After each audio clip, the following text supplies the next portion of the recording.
सभी को नमस्कार। आज एक बार फिर हम आधुनिक भारतीय इतिहास में जो हमारी सीरीज चल रही है भारत के प्रमुख नेता या क्रांतिकारी, उनमें एक महत्वपूर्ण टॉपिक पढ़ेंगे बाल गंगाधर तिलक, जिनका एक प्रसिद्ध वक्तव्य है, स्वराज मेरा जन्मसिद्ध अधिकार है और मैं इसे पाकर रहूंगा या लेकर रहूंगा।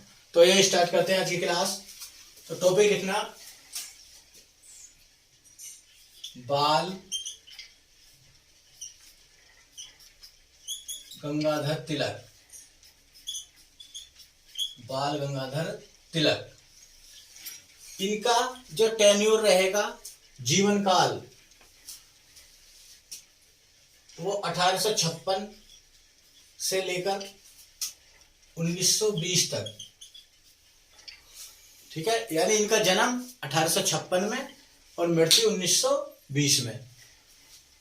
तो सबसे पहले हम बात करें इनके जन्म की ही, तो तिलक का जन्म 1856 में, 1856 में महाराष्ट्र में एक जगह है रत्नागिरी। रत्नागिरी कहां पर, कौन से स्टेट में? महाराष्ट्र। महाराष्ट्र में हुआ था। ये पॉइंट आपको याद रखना। इनका जन्म पूछा जाए कहां पर हुआ था, महाराष्ट्र के रत्नागिरी में। किस वर्ष हुआ? 1856 में। देखो, प्रारंभ में इन्होंने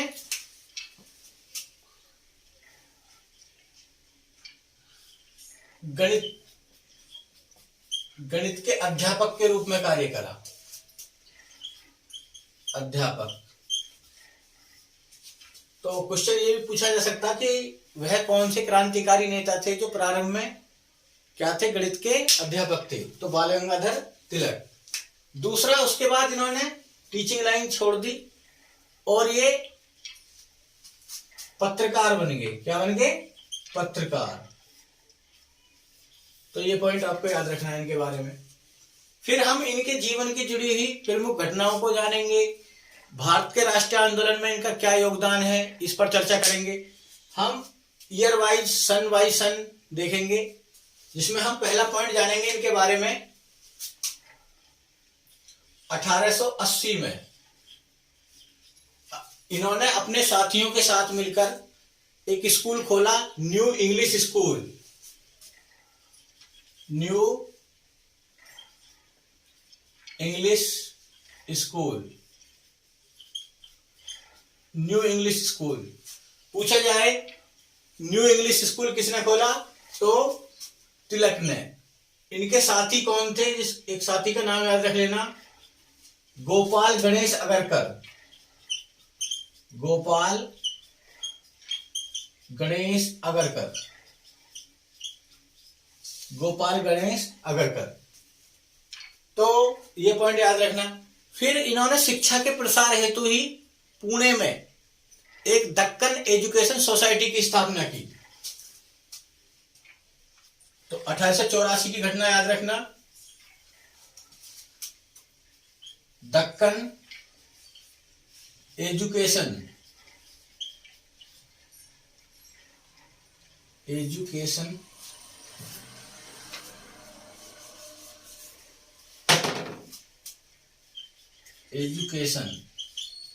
सोसाइटी। कहां पर? पुणे में, महाराष्ट्र में। पुणे, महाराष्ट्र की स्थापना की। ठीक है, इसमें भी इनके साथियों के नाम जो जुड़े होते हैं। सहायक कौन थे? सहायक या साथी, तो पहला नाम वही गोपाल गणेश अगरकर। गोपाल गणेश अगरकर। और एक व्यक्ति और याद रख लेना जो जुड़े हुए थे इसी से, एमजी रानाडे, महागोविंद रानाडे। एमजी रानाडे। तो एग्जाम में क्वेश्चन आता है कि दक्कन एजुकेशन सोसाइटी की स्थापना शिक्षा के प्रसार हेतु किसने करी? ये वर्तमान में भी चल रही है सोसाइटी। इसके द्वारा अनेक कॉलेज संचालित किए जा रहे हैं, जिसमें एक कॉलेज फर्ग्यूसन कॉलेज, जिसमें इन्होंने टीचिंग का भी कार्य करा था। तो फर्ग्यूसन कॉलेज भी इसी सोसाइटी द्वारा स्थापित है।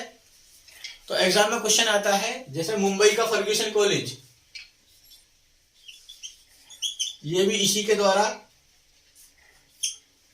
खोला गया था, इसी सोसाइटी के द्वारा। तो इसकी स्थापना इन 3 व्यक्तियों ने की थी, जिसमें 2 नाम प्रमुख हैं, बाल गंगाधर तिलक और गोपाल गणेश अगरकर। तो ये पॉइंट याद रखना। एक इनके जीवन से जुड़ी हुई घटना याद रखना 1891 की, जब ब्रिटिश संसद के द्वारा एक कानून लाया गया, आयु सहमति विधेयक। आयु सहमति विधेयक, ये बिल पास करा गया 1891 में, जिसको इंग्लिश में बोलते हैं age of consent act. Consent act 1891। तो इसमें जो लड़कियां थी गर्ल्स, उनकी शादी की आयु, विवाह की आयु कितनी कर दी गई थी? 10 वर्ष से 12 वर्ष। इस विधेयक में क्या करा गया था? गर्ल्स के लिए विवाह की आयु, गर्ल्स हेतु 10 से 12 वर्ष कर दी गई। 12 वर्ष, ठीक है। तो एग्जाम में क्वेश्चन ये आता है कि किस एक व्यक्ति ने, भारतीय व्यक्ति ने इसका विरोध किया। तो आपको आंसर देना बाल गंगाधर तिलक। उन्होंने कहा कि ये धार्मिक मामलों में हस्तक्षेप है, किसका? अंग्रेजों के द्वारा, जो भारतीय धर्म में हस्तक्षेप कर रहे हैं। तो इसको आधार मानते हुए इन्होंने क्या करा? तिलक ने इसका विरोध करा। पूछा जाता एग्जाम में क्वेश्चन, तिलक ने विरोध किया, इस बिल का क्या किया? विरोध किया। इंपॉर्टेंट क्वेश्चन है, आया हुआ है एग्जाम में, तो आपको ये याद रखना है। अभी तक हमने जाना है तिलक के बारे में कि इनका जन्म कब हुआ? 1856 में हुआ, रत्नागिरी महाराष्ट्र में हुआ। गणित के अध्यापक के रूप में प्रारंभ में इन्होंने कार्य करा, फिर ये पत्रकार भी रहे, न्यू इंग्लिश स्कूल की स्थापना करी, फिर शिक्षा के प्रसार हेतु दक्कन एजुकेशन सोसाइटी की स्थापना करी, जिसमें इनके साथी गोपाल गणेश अगरकर और एमजी रानाडे थे। इसी सोसाइटी द्वारा स्थापित एक प्रमुख कॉलेज फर्ग्यूसन कॉलेज है। 1891 की एक घटना जिसमें आयु सहमति विधेयक पारित हुआ, जिसमें गर्ल्स की शादी की आयु 10 से 12 वर्ष कर दी गई। तो इसका तिलक ने क्या करा? विरोध करा। तो ये सभी क्वेश्चन एग्जाम में आते हैं, इसको नोट करें, फिर आगे देखेंगे हम। नोट करें इसको।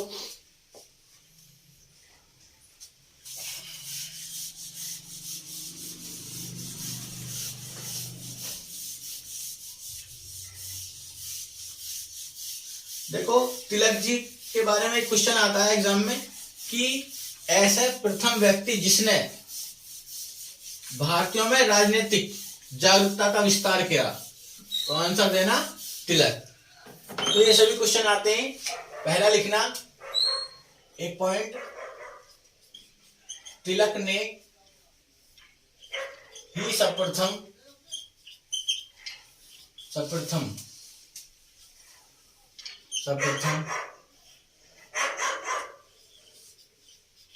भारतीयों को राजनीतिक रूप से जागरूक किया। इसीलिए पंडित जवाहरलाल नेहरू ने इनको क्या बोला है? भारतीय क्रांति का जनक। तो तिलक को क्या कहा जाता है? भारतीय क्रांति का जनक। और पूछा जाए किसने बोला है, तो पंडित नेहरू, पंडित जवाहरलाल नेहरू। पंडित जवाहरलाल नेहरू। महात्मा गांधी ने इनको आधुनिक भारत का निर्माता कहकर संबोधित करा है। तो आधुनिक भारत का निर्माता, भारत का निर्माता किसने कहा है इनको? तो आंसर देना महात्मा गांधी। महात्मा गांधी।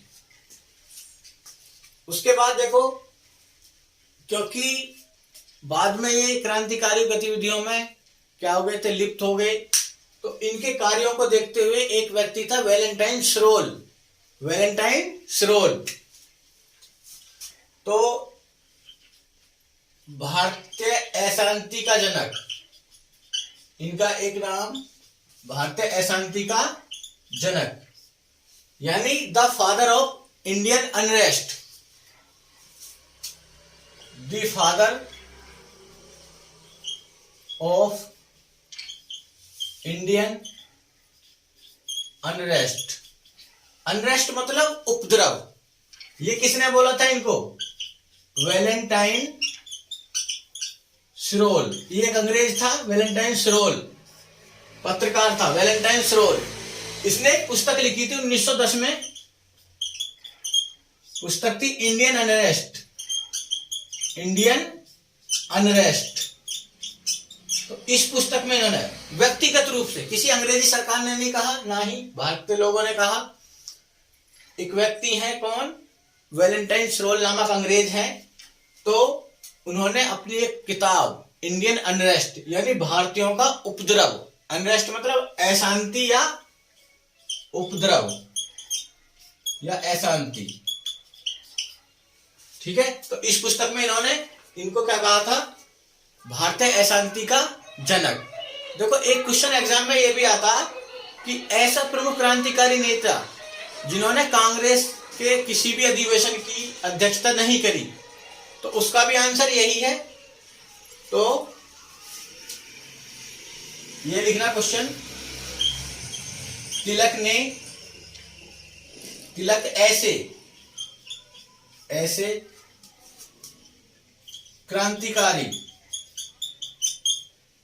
क्रांतिकारियों में किस दल से संबंधित थे? गरम दल से। गरम दल के नेता थे लाल, बाल, पाल। जो तीन नाम है, लाल मतलब लाला लाजपत राय, बाल मतलब बाल गंगाधर तिलक, और पाल मतलब विपिन चंद्र पाल। तो गरम दल के नेताओं में ये प्रमुख थे, ये नेता। तो तिलक ऐसे क्रांतिकारी थे जिन्होंने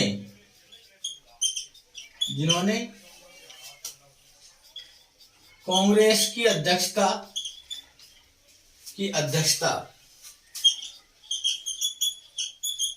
एक बार भी नहीं की थी।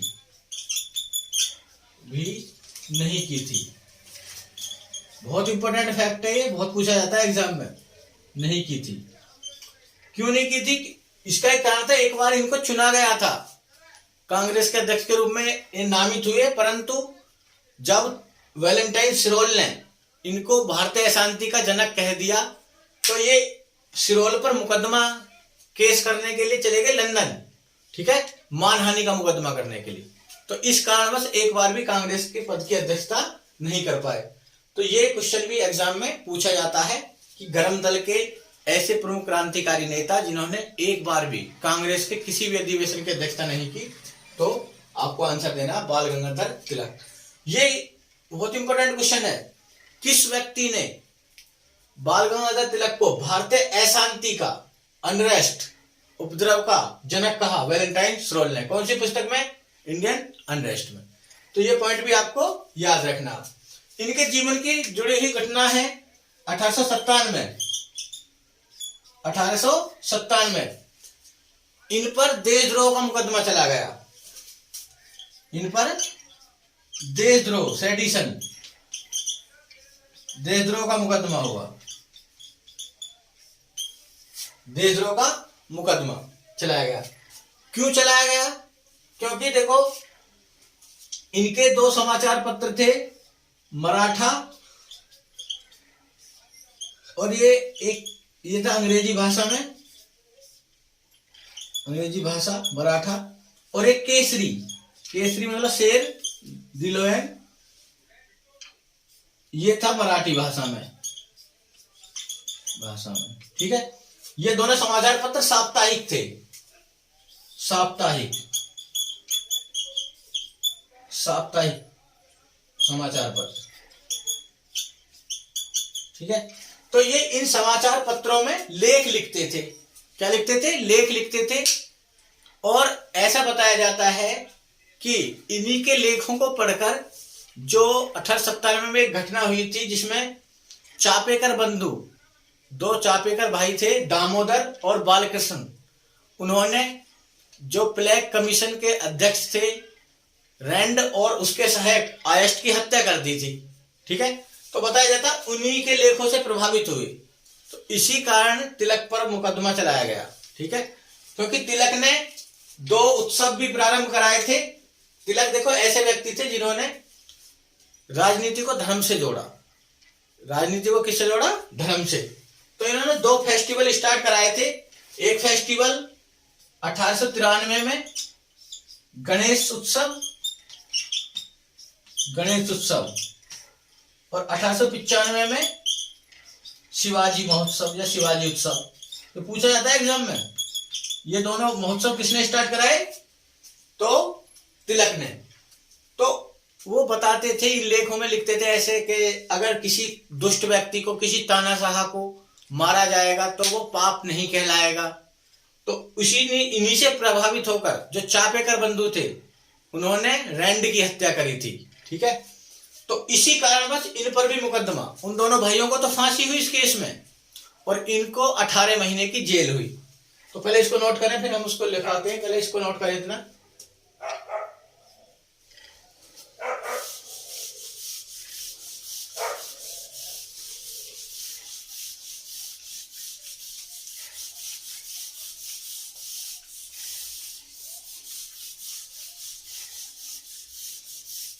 तो इसमें हम देखेंगे कि 1897 में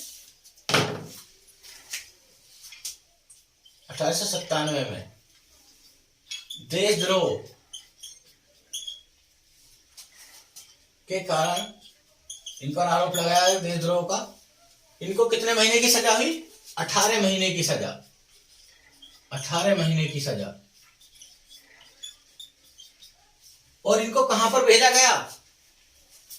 मांडले जेल। मांडले जेल। और ये जेल कहां पर है? बर्मा, जिसको हम म्यांमार के नाम से जानते हैं, म्यांमार में।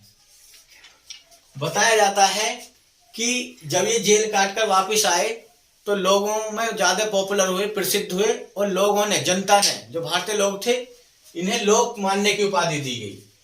तो इसके घटना के बाद कौन सी घटना हुई? जनता ने, भारतीय जनता ने या लोगों ने इनको लोकमान्य की उपाधि दी। लोकमान्य की उपाधि पूछा जाता है किस घटना के बाद दी? आया हुआ एग्जाम में क्वेश्चन है। तो मांडले जेल के बाद की घटना है जब लोगों ने इनको लोकमान्य की उपाधि दी। जो अब थे बाल गंगाधर तिलक, वो क्या कहलाने लगे? लोकमान्य बाल गंगाधर तिलक। इन्हीं के नाम से ये फेमस हुई। देखो टोटल 3 बार इन पर देशद्रोह का मुकदमा लगा। कितनी बार? 3 बार।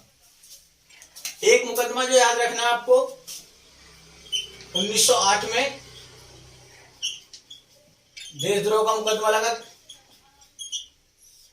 देशद्रोह का मुकदमा। इस वर्ष इनको 6 वर्ष की सजा हुई। 6 वर्ष की सजा। और पुनः इन्हें कहां भेजा गया? पुनः मांडले जेल भेजा गया। हालांकि ये 5 वर्ष बाद ही वापिस आ गए थे। कितने वर्ष की सजा काटी थी इन्होंने? 5 वर्ष की सजा काटी। उसके बाद थोड़ा हेल्थ इशू हो गया तो इनको बरी कर दिया गया, छोड़ दिया गया था। इस टाइप से भी क्वेश्चन आ जाता कि कितने वर्ष की सजा हुई, तो 6 वर्ष की सजा। और कहां पर भेजा गया? पुनः मांडले जेल। वही इस बार सजा की अवधि ज्यादा थी। तो बताया जाता है कि इन्होंने जेल में 2 प्रसिद्ध पुस्तकें लिखी जो एग्जाम में आती हैं। एक तो ये ध्यान रखना, जब ये सजा सुनवाई हुई तो इनका केस लड़ा जिन्ना ने, यानी इनके वकील। वकील कौन थे? मोहम्मद अली जिन्ना। ये पूछा जाता, मोहम्मद अली जिन्ना। मोहम्मद अली जिन्ना ने इनका केस लड़ा था। 2 बार लड़ा इनके लिए। एक तो तीसरी बार इन पर देशद्रोह का मुकदमा लगा था 1916 में, तब भी मोहम्मद अली जिन्ना ही केस लड़ेंगे। तो ध्यान देना इसमें, यहां पर देशद्रोह का मुकदमा लगा क्यों? क्योंकि 1908 में ये घटना हुई थी मुजफ्फरपुर बम कांड, तो उनका समर्थन करा था इन्होंने अपने अखबार में, तो इसी कारण इन पर देशद्रोह लगा। तीसरा जो देशद्रोह लगा, जो तीसरा देशद्रोह, नहीं पहले ये पुस्तक देख लेते हैं। जेल में 2 पुस्तक लिखी, 2 पुस्तक जो पूछी जाती हैं, पुस्तक लिखी जो प्रसिद्ध है, मैं उनको बता रहा हूं। एक पहली पुस्तक गीता रहस्य, ये इस नाम से भी आती है, और श्रीमद् भगवत गीता रहस्य इस नाम से भी, श्रीमद् भगवत गीता, गीता रहस्य, ठीक है। तो ये पूरे इस नाम से भी आ जाती है, और गीता रहस्य सिंपल नाम भी ऐसे भी पूछ लेता। इसमें इन्होंने गीता की अलग प्रकार से व्याख्या करी, बताया कि इंसानियत सबसे बड़ा धर्म है। धर्म क्या है? सबसे बड़ा इंसानियत। दूसरी जो एक प्रसिद्ध पुस्तक लिखी, the Arctic home, the Arctic home of Vedas, of Vedas, the Arctic home of Vedas, और ये हिंदी नाम से भी आती है आर्यों का आर्कटिक घर, आर्यों का आर्कटिक घर। तो ये पॉइंट भी आपको याद रखना। तीसरी बार, टोटल कितनी बार देशद्रोह लगा? 3 बार। 1916 में तीसरी बार देशद्रोह लगा, देशद्रोह लगा, परंतु इस बार ये इनका बचाव कर लिया था। जो इनके वकील थे मोहम्मद अली जिन्ना, इस बार बचाव कर गए वो। मोहम्मद अली जिन्ना ने पुनः इनका केस लड़ा, जिन्ना वकील, और ये बचाव में सफल रहे। इस बार इनको सजा नहीं हुई। तो ये पॉइंट भी आपको याद रखना है। ये दोनों पुस्तक भी बहुत पूछी जाती हैं। इन्होंने the Arctic home of Vedas पुस्तक में बताया कि आर्य किस प्रदेश से आए थे, कौन से प्रदेश से आए थे? आर्कटिक क्षेत्र, ठंडे प्रदेश से। तो ये सभी बातें इन्होंने अपनी पुस्तकों में लिखी हैं। तो दोनों पुस्तक याद रखना, गीता रहस्य और आर्यों का आर्कटिक घर, जो रंगून मांडले जेल में लिखी, बर्मा की मांडले जेल में। तो ये क्वेश्चन है किससे संबंधित? इनके राजद्रोह से संबंधित, जो क्या है बहुत ही ज्यादा इंपॉर्टेंट है। इनको नोट करें, फिर हम आगे चर्चा करेंगे। देखो यहीं पर एक सवाल और बनता है, पहले एक और सवाल नोट करें कि एक क्वेश्चन आता कि पत्रकार के कर्तव्य का निर्वहन करते हुए जेल जाने वाले प्रथम व्यक्ति, तो आंसर आता तिलक। तो ये भी क्वेश्चन इंपॉर्टेंट है। पत्रकार, या ऐसे लिख लेना, पत्रकारिता का पालन करते हुए जेल जाने वाले प्रथम व्यक्ति, प्रथम भारतीय कौन थे? तिलक। देखो एक इतिहासकार है विपिन चंद्र, तो विपिन चंद्रा ने इसका आंसर माना सुरेंद्रनाथ बनर्जी, परंतु आयोग ने, यूपीपीएससी ने इसका आंसर क्या माना? तिलक। तो ये भी लिख लेना, विपिन चंद्र के अनुसार कौन है? विपिन चंद्र। उन्होंने किसको माना इसका आंसर? सुरेंद्रनाथ बनर्जी। वो मानते हैं कि पत्रकारिता का पालन करते हुए पहले व्यक्ति जो जेल गए वो सुरेंद्रनाथ बनर्जी थे, एसएन बनर्जी। तो ये इनके जेल जाने और देशद्रोह संबंधित क्वेश्चन थे। तो इसको नोट करें, फिर हम आगे चर्चा करेंगे इन्हीं पर।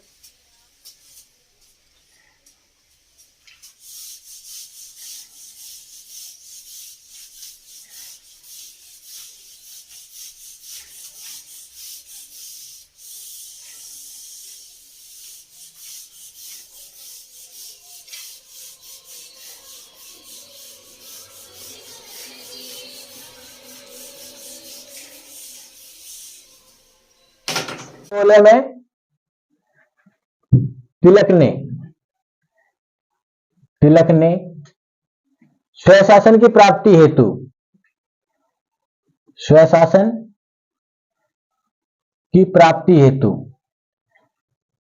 प्राप्ति हेतु किसकी स्थापना करी थी? Home rule league.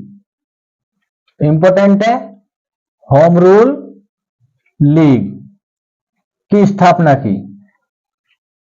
स्थापना और कहां पर की? पुणे में। इसका मुख्यालय कहां था? पुणे, महाराष्ट्र।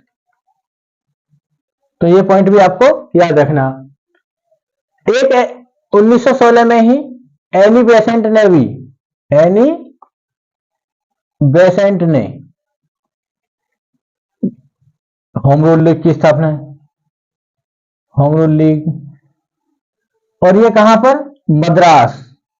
एक जगह है अडियार, ये मद्रास में, मद्रास में होम रूल लीग की स्थापना करी। तो ये पॉइंट भी आप याद रखना। ये तिलक की अलग थी होम रूल लीग और एनी बेसेंट की अलग थी।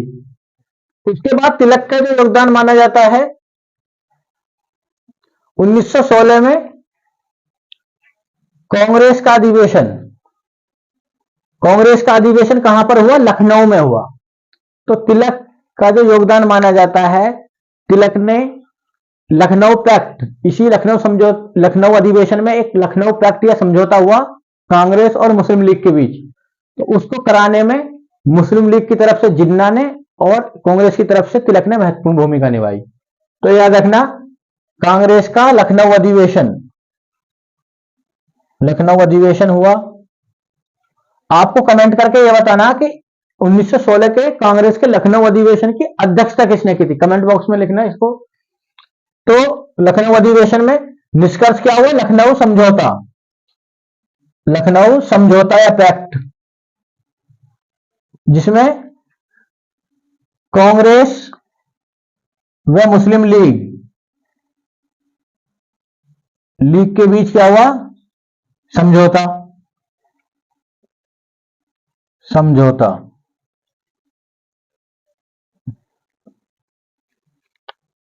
समझौता हुआ। और दूसरा प्रावधान क्या था इसका? इसमें गरम दल व नरम दल के नेता एक हो गई। ठीक है। तो इसको कराने में तिलक ने महत्वपूर्ण भूमिका निभाई। इसी अधिवेशन में तिलक ने स्वराज मेरा जन्मसिद्ध अधिकार है और मैं इसे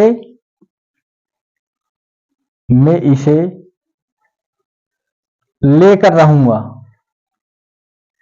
का नारा दिया। ठीक है, बहुत इंपॉर्टेंट है। एक क्वेश्चन आता है कि स्वराज शब्द का प्रयोग राजनीतिक दृष्टि से सर्वप्रथम किसने करा? तो आंसर भी क्या देना? तिलक। तो स्वराज शब्द का राजनीतिक रूप से सर्वप्रथम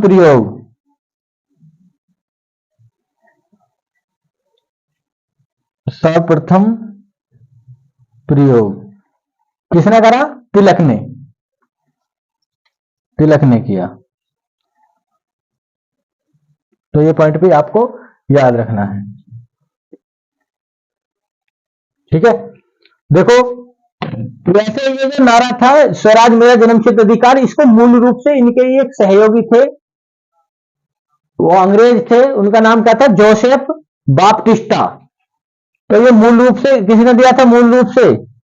मूल नारा ये जोसेफ बाप्टिस्टा ने,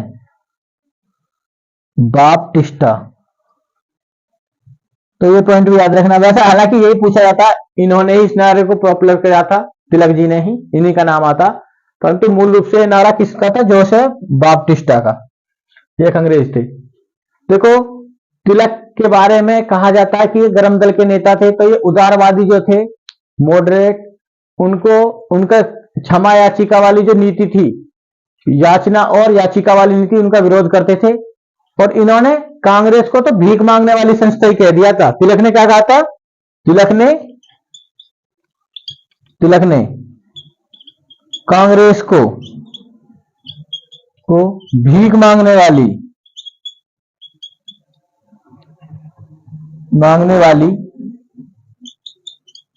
संस्था कहा। इंपोर्टेंट क्वेश्चन है, पूछा जाता है कि कांग्रेस को भीख मांगने वाली संस्था किसने कहा? बाल गंगाधर तिलक ने कहा। ठीक है, तो इसको नोट करें, फिर हम आगे चर्चा करेंगे। नोट करें, इसका स्क्रीनशॉट लें। देखो, इनसे जीवन से जुड़े हुए क्वेश्चन जो आते हैं, इन्होंने धर्म को राजनीति से जोड़ा था, तो इसके चलते इन्होंने अनेक गोरक्षा समितियों की स्थापना करी, अखाड़ा की स्थापना करी। तो यह भी क्वेश्चन पूछा जाता है। तो तिलक ने गोरक्षा समिति की स्थापना करी, गायों की रक्षा, गोरक्षा समिति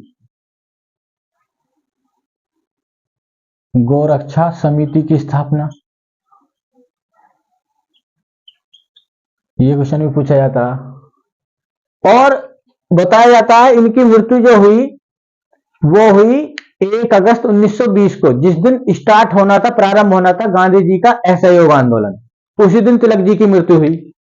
तो मृत्यु के बारे में जो जुड़ा हुआ है पॉइंट, जिससे क्वेश्चन आता है एग्जाम में, 1 अगस्त 1920 को बंबई में यानी मुंबई में इनकी मृत्यु हुई। और उस दिन कौन सा आंदोलन स्टार्ट होना था? असहयोग आंदोलन। असहयोग आंदोलन के पहले दिन।